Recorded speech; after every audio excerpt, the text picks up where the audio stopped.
दोस्तों, आज मैं आपसे कुछ ऐसी बातों पर साझा करने जा रहा हूं जिन बातों को आगे बढ़ाने का मैंने सपना देखा और मुख्यमंत्री के रूप में मैंने उनको क्रियान्वयन करने का प्रयास भी किया।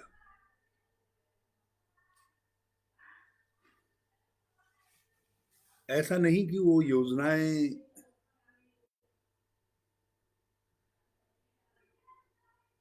कोई नई थी और ऐसा भी नहीं है कि वो योजनाएं बहुत कठिन थी और ऐसा भी नहीं है कि उनके लिए हमारे पास संसाधन नहीं थे। मगर वक्त की मार और कभी कभी बहुत सारी चीजों के एक साथ आकर के खड़े होने के कारण, आवश्यक प्राथमिकताएं न मिल पाने के कारण या लोगों तक ठीक तरीके से उन योजनाओं को पहुंचा न पाने के कारण वो योजनाएं या तो अधर्म लटकी रह गई या वो योजनाएं समय के साथ विस्मृत हो गई। उत्तराखंड के अंदर मैं बहुत गहन मंथन के बाद इस नतीजे पर पहुंचा कि यदि हमें विस्थापन को नियंत्रण में लाना है तो स्थानीय उत्पादों को लाभकारी बनाने के साथ साथ और उनकी विपणन की व्यवस्था को आगे बढ़ाना और उसके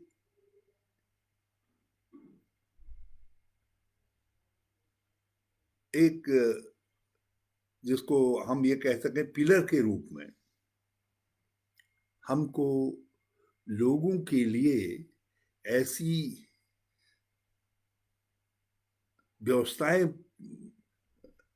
वहां पर पैदा करनी पड़ेंगी जिनमें लोग पहले की अपेक्षा अधिक बेहतर जीवन देखें और जो पूंजी उनकी बनती है उस पूंजी का वो बेहतर उपयोग कर सके। मगर ये सब कुछ करने के लिए उनको कहीं दूर न जाना पड़े, कहीं में तराई में न जाना पड़े, बल्कि उनके लिए हम उनके ही अपने ग्रामीण अंचल में या अपने जिले में ही कुछ ऐसी संभावनाएं पैदा कर दें। तो मैंने इस इस पर विचार करने के बाद ये देखा कि हम छोटे छोटे शहरीकृत क्षेत्रों को संगठित करें, जो अर्ध शहरीकृत हो गए हैं, जिनको हम बाजार कहते हैं स्थानीय, उनको संगठित करें। उनको मैंने इसीलिए उदारता पूर्वक नगर पंचायतों का और नगर पालिकाओं का दर्जा दिया और उन्हीं स्थानों पर हम कुछ बेहतर शिक्षण संस्थाएं जैसे डिग्री कॉलेज है, आईटीआई है, पॉलिटेक्निक है, उनको खोलें और कुछ न कुछ सरकारी ऐसी चीजें खोल दें वहाँ जिसके चारों तरफ लोग आए तो उनके लिए कुछ चाय पानी आदि की व्यवस्था और साथ सामान खरीदने की व्यवस्थाएं होने लग जाए तो वो बाजार और विस्तृत हो जाए। ये ये काम हमने प्रारंभ किया और इसके लिए कोई बहुत बड़े उपाय करने की आवश्यकता नहीं थी। लेकिन केवल इससे काम नहीं चलने जा रहा था। जो हमारा गांव का विस्थापन था उसको रोकने के लिए कोई न कोई ऐसी व्यवस्था खड़ी करना आवश्यक था जो नीचे हमारे तराई के क्षेत्र है वहाँ आने के बजाय वो अपने ही जिले के शहर के अगल बगल कहीं अपने लिए संभावनाएं पैदा कर लें और एक नए शहरी क्षेत्र विकसित हो जाए। जैसे उत्तरकाशी में है, तो उत्तरकाशी में हमने दो क्षेत्रों को चिन्हित किया जहां हम एक काउंटर मैग्नेटिक सिटी, एक नए टाउनशिप विकसित कर सकते थे। चिन्यालीसौर को लिए वहां बहुत संभावना है, हमने उस पर काम प्रारंभ किया। नैनीताल में हमारी ऐसी संभावनाएं कई स्थानों पर हैं और वो स्थान अव्यवस्थित तरीके से विकसित हो रहे हैं। मैंने कहा इनको हम व्यवस्थित तरीके से विकसित करेंगे। इसी तरीके के अल्मोड़ा में हमने गरुड़ा बांज को छाटा, भराड़ीसैंण को छाटा। ये मैं कुछ उदाहरण खाली बता रहा हूँ, कोई ऐसा नहीं है कि केवल इतने ही स्थान छाटे। हमने ऐसे 36 स्थानों को नगर विकास मंत्रालय से सर्वेक्षण करवा करके, इनका प्रारंभिक सर्वेक्षण करवा के चयन करवाया और हमने जहां हम स्टार्ट करें उसके लिए हमने इन स्थानों को, क्योंकि ये बिल्कुल मुझे लगे कि राइफ हैं जहां पर हम अपनी योजना को क्रियान्वित कर सकते हैं। अब योजना क्रियान्वित करने के लिए कोई न कोई एजेंसी चाहिए थी। हमने उसके लिए you Hooda, Uttarakhand urban housing corporation का गठन किया। हमने उसको ये काम सौंपा कि हम आपको जमीन नोटिफाई करके देंगे, आप उस वहाँ शहरी फैसिलिटीज को डेवलप करो, वहीं मार्केट एरिया भी हो, हॉस्पिटल्स भी हो, वहाँ अच्छे स्कूल्स भी हों, ताकि लोगों को एक नए स्थान पर आने का आकर्षण रहे जहाँ अपनी छोटी मोटी पूंजी को वो व्यय कर सकें और उससे अपने आगे की आजीविका सृजन के लिए उपयोग में लाने का काम कर सकें। क्योंकि गांव में जिसके पास भी थोड़ी बहुत कमाई हो जा रही है, पूंजी हो जा रही है, या वो अच्छी नौकरी पर लग जा रहा है, तो वो सीधे निकल करके हमारे हल्द्वानी और देहरादून उसके अगल बगल के क्षेत्र में जा रहा है। अब ऐसा नहीं है कि ये कहीं कोई गलत कर रहा है, और ऐसा भी नहीं है, ये स्वाभाविक है मनुष्य के लिए। जब आदमी के पास कुछ साधन पैदा होते हैं तो वो बेहतर जीवन की तलाश में बेहतर स्थानों की तरफ जाता है, और ये स्थान तुलनात्मक रूप से बेहतर हैं। मगर कितने दिन तक बेहतर रह पाएंगे? जब सारी आबादी यहीं आकर के सिमट जाएंगी तो धीरे धीरे जनसंख्या का यह असंतुलन विकास के असंतुलन में परिवर्तित होगा और सारे राज्य का जो विकास है, समन्वित विकास है, वो डिरेल हो जाएगा, वो पटरी से उतर जाएगा। योजनागत विकास पटरी से पहले पटरी पूरी तरीके से चढ़ ही नहीं पाया है, और जितना चढ़ भी पाया है वहाँ से भी जो है वो खिसक जाएगा।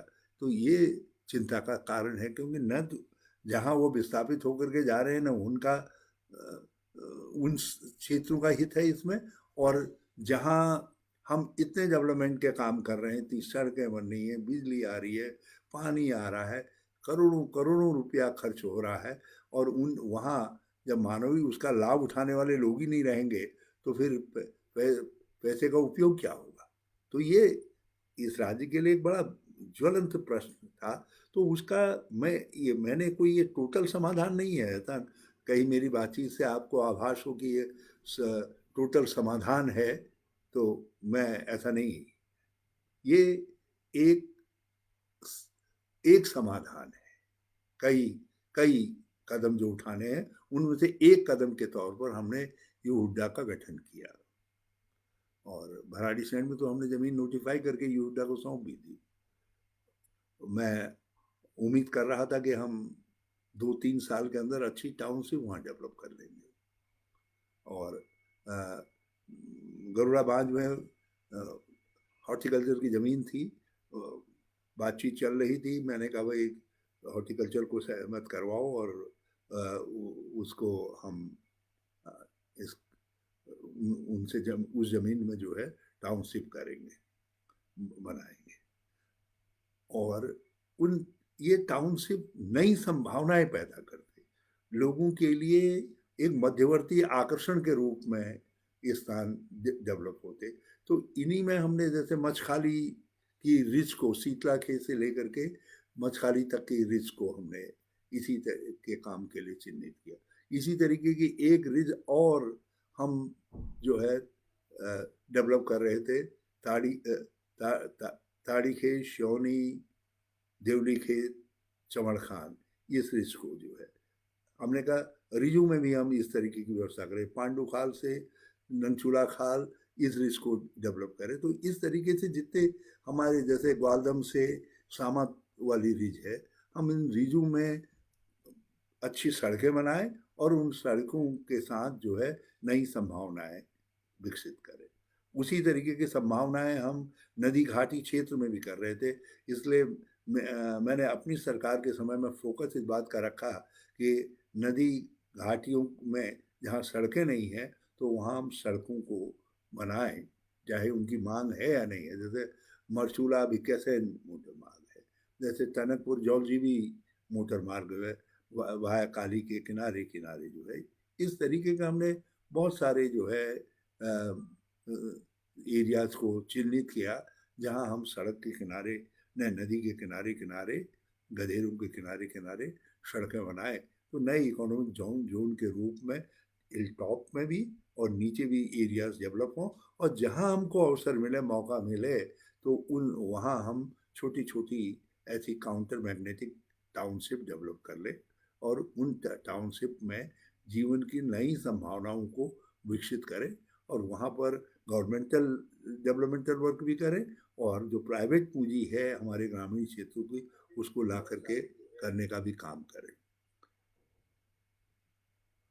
आइडिया बहुत तेजी से आगे बढ़ रहा था, मगर जब हमारी सरकार गड़बड़ में फंसी तो फिर प्राथमिकताएं कुछ गड़बड़ा गई, वित्तीय संसाधन गड़बड़ा गए, और फिर भी हमने इस आइडिया को अपनी जगह पर फोकस करके रखा, और आज भी यू हुड्डा संस्था के रूप में खड़ा है। और मैंने इस बात का जिक्र इसलिए कर रहा हूँ कि आज की सरकार इस पर चाहे तो फोकस करके काम करे, तो हम बहुत सारी नई टाउनशिप्स को डेवलप कर सकते हैं, और वो टाउनशिप हमारी स्टैंप्स के साथ होंगी, उत्तराखंड के स्टैंप के साथ होंगी। यदि न्यू टिहरी बनाया जा सकता है तो ऐसा नहीं है कि और दूसरे ऐसे नए शहरी क्षेत्र खड़े नहीं किए जा सकते हैं। और हम अपने छोटे छोटे शहरी क्षेत्रों को, जिनको बाजारी क्षेत्रों को, जिनको प्रारंभ में छोटे छोटे क्षेत्रों के रूप में देखते थे, हमने अपनी नज़रों के सामने उनको बड़े बड़े शहर के रूप में विकसित होते हुए देखा है। क्योंकि ये मनुष्य का स्वभाव है कि वो जहाँ पर ज़्यादा संभावनाएं देखता है उधर की तरफ लपकता है, और यदि उसकी आर्थिक स्थिति उसको कह रही है, अलाउ कर रही है, तो वो वहाँ भागेगा ही भागेगा। तो उसके लिए हमको चैनलाइज अपॉर्चुनिटी क्रिएट करनी चाहिए। मैं इस बात का उल्लेख आप सबके सामने इसलिए कर रहा हूँ ताकि आगे के लिए ये दूसरों के लिए एक उदाहरण बन सके। इसी प्रकार हमने ये सोचा कि जब हम ये टाउनशिप बना रहे हैं तो आखिर पैसा कहाँ से आएगा? कुछ पैसा तो भाई सरकार के पास चाहिए चाहिए, कहाँ से पैसा करें?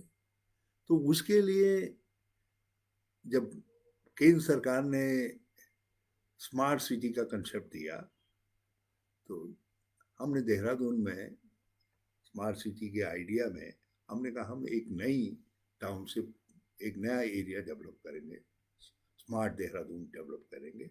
और उसके लिए टी गार्डन के एरिया को पहले हम रायपुर के क्षेत्र को देख रहे थे, लेकिन रायपुर का क्षेत्र में हमको लगा कि यहाँ मामला फंस जाएगा। टी गार्डन के क्षेत्र में हमने संभावना तलाश की, और पूरा यहाँ तक कि हमने कंसल्टेंट इत्यादि सब, इंटरनेशनल कंसल्टेंट सब तैयार करके सब सब चीज़ें कर ली थी।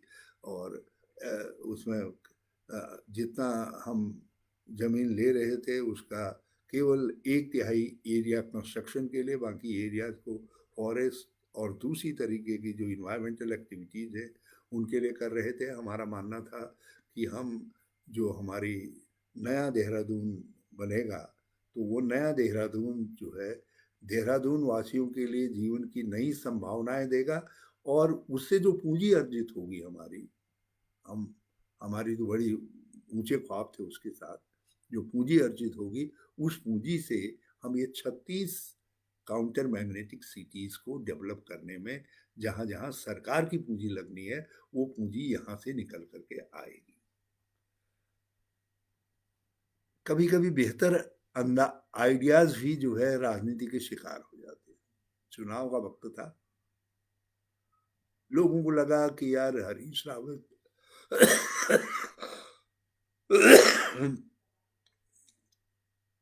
का ये आइडिया कहीं लोगों के दिल और दिमाग में बैठ गया तो इसका फायदा न मिल जाए। कुछ क्षेत्रों से राजनीतिक विचार के आधार पर विरोध हुआ, तो कुछ लोगों का सैद्धांतिक विरोध भी था। बात भी है कि जब खुले एरियाज होते हैं तो लंग, जो हमारे टी गार्डन एरिया है, लंग हमारे फेफड़े हैं, मगर हम इन फेफड़ों की रक्षा थोड़ी कर पा रहे हैं, वहाँ इंक्रोचमेंट हो रहे हैं, सब सब जमीनें धीरे धीरे स्वाह हो जा रही हैं। और उसको यदि एक व्यवस्थित रूप में ले लेते तो इवन हम मॉडल टी गार्डन भी वहाँ पर प्रिजर्व करने जा रहे थे। मैंने वो भी उनको जो इसका उन्हें मैंने वो दिया था कि भाई क्या क्या करना है, तो उसमें एक टी गार्डन एरिया को भी मॉडल टी गार्डन एरिया के रूप में डेवलप करना सम्मिलित था, ताकि जो इतिहास के साथ हमारा संबंध है वो भी जोड़ा रहे। मगर जो एरिया इस समय इंक्रोचर्स के उसमें आ जा रहा है उसको किसी तरीके से बचा लिया जाए और उसका बेहतर उपयोग हो, वहाँ रहने वालों के पक्ष में भी, उनको भी हम अच्छी टाउन से बना करके दे रहे थे, और रोजगार की संभावनाएं दे रहे थे, और साथ साथ जो है हम उससे जो पूंजी निवेश करके वहाँ काम करेंगे तो उनसे जो अर्जित होगा राज्य को, उसका उपयोग हम राज्य में कई कई स्मार्ट टाउनशिप डेवलप करने के लिए कर सकें।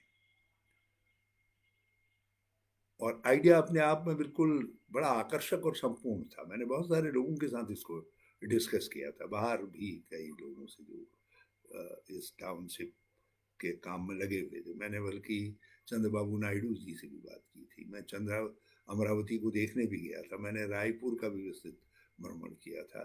देखने के बाद मुझे लगा कि अपनी संभावनाओं के अंतर्गत हम जो कुछ सोच रहे हैं वो बहुत बेहतर है। उसको रीइंफोर्स करने के लिए मैंने रिवर बैंक डेवलपमेंट की का आइडिया भी ड्रॉप किया। मैंने कहा जितने हमारी नदियाँ हैं इस, और स्टार्ट करने के लिए मैंने रिस्पना, बिंदाल, आशन और इसको छांटा, सौंग को। और बिंदाल में तो हमने काम भी स्टार्ट कर दिया था। शायद 3-4 किलोमीटर एरिया में रिवर फ्रंट डेवलपमेंट का काम पूरा हुआ। उससे जो ज़मीनें निकल रही थी उसका लैंड बैंक बनाकर हम जो लोग आज वहाँ काबिज हैं उनको दे रहे थे उन ज़मीनों को, और बाकी जिस ज़मीनें जो निकल रही थी उसको एमडीडीए को सौंप करके हम बड़े पैमाने पर जो है मिडिल क्लास और लोअर मिडिल क्लास के लिए हाउसिंग के कंसेप्ट को लेकर के आ रहे थे। और हमारा विचार था कि देहरादून के इंटरनल एरिया को यदि रिस्पना, बिंदाल और बाई तरफ जो है हमारे सौंग का एरिया यदि स्मार्ट एरिया के रूप में नदी के तटबंधों के एरिया डेवलप हो सकें तो देहरादून का सौंदर्य कई गुना बढ़ जाएगा। और नए टाउनशिप जिसको हम स्मार्ट टाउनशिप जो बनाने जा रहे थे टी गार्डन एरिया में, उसके साथ जो है हम एक बहुत ही ऊंची छलांग की तरफ बढ़ेंगे। मगर वक्त ने हमारे पांव पीछे खींच लिए। आज भी स्मार्ट टाउनशिप का काम चल रहा है, लेकिन अ, आप केवल सुधार का काम कर रहे हैं, आप उसमें कोई नया नहीं कर रहे हैं। मैंने मैंने इंदिरा मार्केट के अंदर के लिए जो कुछ काम शुरू किया, आज कहाँ है वो काम? ठप पड़ा हुआ है। तो आप आधे अधूरे आइडिया के साथ किसी काम को करेंगे, नहीं हो सकता। हमने राजपुर के एरिया में स्मार्ट लाइन डेवलप की, और उसी उसी लाइन पर हमने सोचा था कि देहरादून की सारी सड़कों को डेवलप करने का काम करेंगे। आपने हमारे आइडिया को, ठीक है, नई सरकार आई है तो नया आइडिया उसके साथ जोड़ने का उनको पूरा हक है, लेकिन उसको इतना दिग्भ्रमित कर दिया उस आइडिया को कि अब कहीं कुछ निकल ही नहीं पा रहा है। केवल इंक्रोचमेंट तोड़ो, और ये इंक्रोचमेंट हटाओ ड्राइव के अलावा कुछ दिखाई नहीं दे रहा है। तो इसलिए मुझे आज की सरकार से इस बात को कहना है कि इस हमारे आइडिया को आप केवल इस रूप में मत लीजिए कि ये एक सरकार का जो चली गई उसका आइडिया है। इसको इस रूप में एक बार एग्जामिन करिए, इसका परीक्षण करिए सब इससे लगी हुई चीज़ों का, कि ताकि आप उससे जो राज्य की बेहतर बनाने की संभावनाएं हैं और विकसित हो सके। अब हमने यदि मेट्रो की बात करी, और हमने सीधा सीधा कहा कि हम हमारी जो मेट्रो लाइन होगी उसके लिए नई जमीनें नहीं लेंगे हम। जो हमारे नेशनल हाईवे है, नेशनल हाईवे के बीच के क्षेत्र में हम मेट्रो का कॉरिडोर बनाएंगे, और रुड़की से देहरादून, देहरादून से ऋषिकेश, ऋषिकेश से डोईवाला, और पूरे देहरादून को टच करने का काम करेंगे। ये मेट्रो अपने तरीके की आकर्षण होता लोगों के लिए। और मेरा विचार था कि इसको धीरे धीरे हम बाद में कालांतर में जो है कोई इसी का स्वरूप जो है, जिस तरीके से हमारे स्विट्जरलैंड में वहाँ उन्होंने किया है माउंटेन का, उस आइडिया को भी इसके साथ जोड़ेंगे, ताकि जो मसूरी और दूसरे हिलॉक्स हैं, और बाद में उसको नैनीताल के हिलॉक्स में उसको डेवलप करने का काम करेंगे। लेकिन अब मैं देख रहा हूँ कि हमारी मेट्रो वाला आइडिया भी शायद इस सरकार ने उसको कहाँ डाल दिया है मुझे पता नहीं। हमने तो उसके लिए एमडी तक यहाँ नियुक्त कर दिए थे।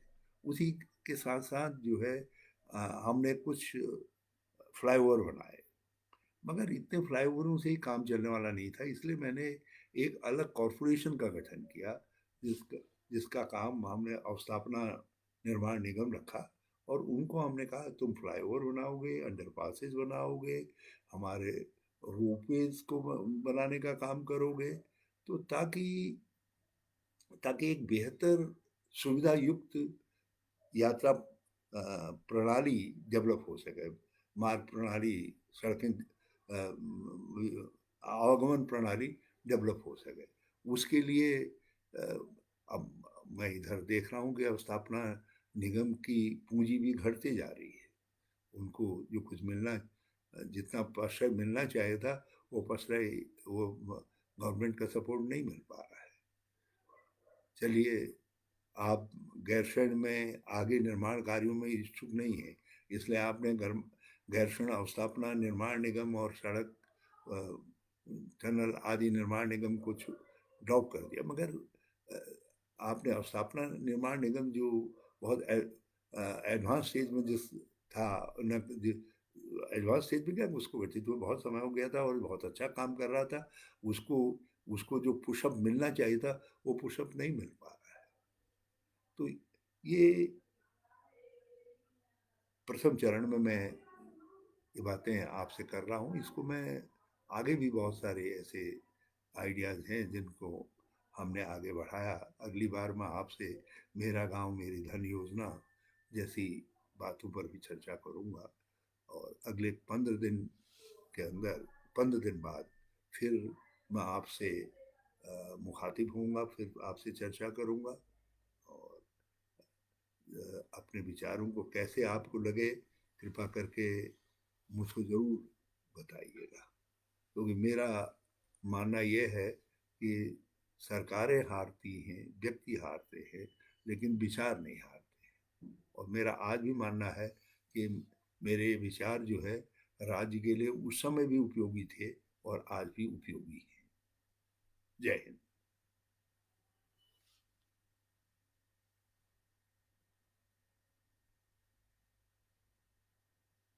लो, शेष बंद कर लो।